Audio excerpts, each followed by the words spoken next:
Shalom, Sergeant Major Chaim Mailspin coming at you from my home. Yeah, I get a little rest. I just got here a little bit ago, and I'll be here for, a couple hours, maybe a day. We'll see. And it's not over with Iran. If that's what you thought, it's not over yet. Really, right now, they want to put mines in the Straits of Hormuz. I mean, naval units were observed loading sea mines onto vessels in the Persian Gulf, and that is literally blocking, 20% of global oil and gas shipments. That is war again. Okay, satellites are looking into this and they're seeing what's going to happen. And right now, Trump is saying maybe they will arm the United States with B-2 stealth bombers if Iran tries to keep going back to what they're promising to do, which is to develop a nuclear weapon. So things are moving fast. And right now, Saudi Arabia says getting Hamas out is what they need in order to make peace with us. Saudi Arabia is insisting that Israel finish the job in Gaza by removing Hamas and making sure they won't be a terrorist place, because they want to see Gaza be what it's supposed to be a place kind of like the Isaiah 19 prophecy, which says there's going to be a peace, Egypt my people, Assyria my handiwork, and Israel my inheritance, it says. So we're taking out the tunnels, we're taking out the infrastructure, massive tunnels, a 3-kilometer tunnel. Just now, our guys in Yahalom, in Khan Yunis, found and dismantled, blew up a 3-kilometer tunnel, and they were using it for weapons storage, for stealth movement, for planning their close quarter battles, planning to kill us all. And yeah, Yahalom, that's what we do. And very sad to say, we've lost a hero, Yaniv Mikhailovich. May his memory be blessed. It pains my heart whenever we lose one of our people.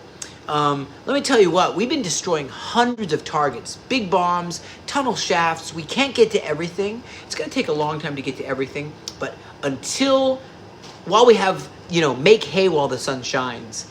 And I'm telling you right now, people were saying all this disinformation about Israel shooting in the aid distribution centers.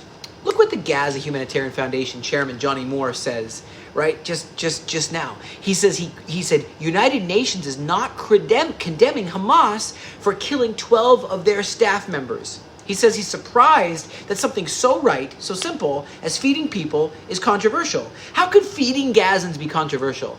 He told Combat Anti-Semitism's State Leadership Summit, and he says in Kansas City, he says, we've poked a lot of bears, but the GHF, the Gaza Humanitarian Foundation, he thought everyone's going to say they're doing a great job, but you have people siding with Hamas.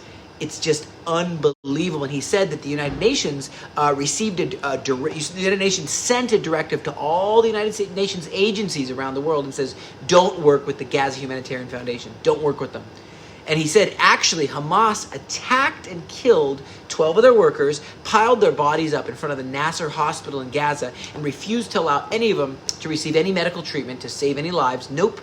And United Nations, they're the ones that are supposed to be making sure that the hospitals are working right. They're making sure that the Red Cross is working, and nothing.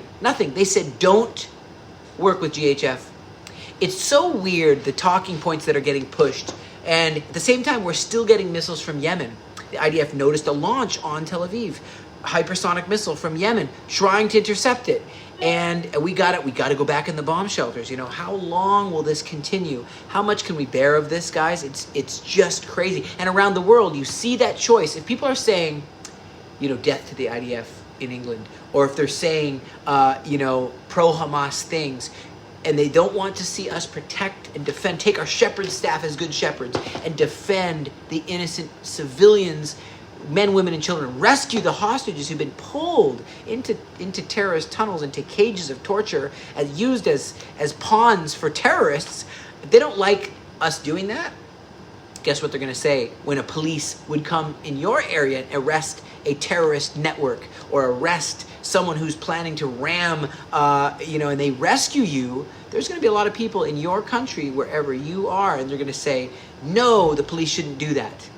Well, I'm telling you what, right now, there's days coming where it will no longer be said, God lives who brought us out of Egypt. Remember the Passover story? You remember the water parting? You remember Charlton Heston, the Ten Commandments movie, and he's up there with the stick, he's dressed as Moses, and the water's parting, okay?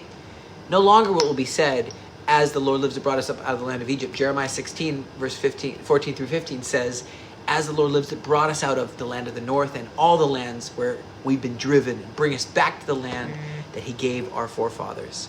That's what we're seeing happen, is the return, the restoration right now. Let's stand together. And thank you for having a little bit of a different, I'm not on the battlefront right now, and talk to you guys as friends. And thank you for sharing this video. I'm really calling on you to share this video. Like, comment, and subscribe. It's the way the truth can spread. For every one pro-freedom, pro-Bible, pro-the Judeo-Christian way, for every one post, there's like 100 anti-freedom posts. If you believe in freedom, share this message right now.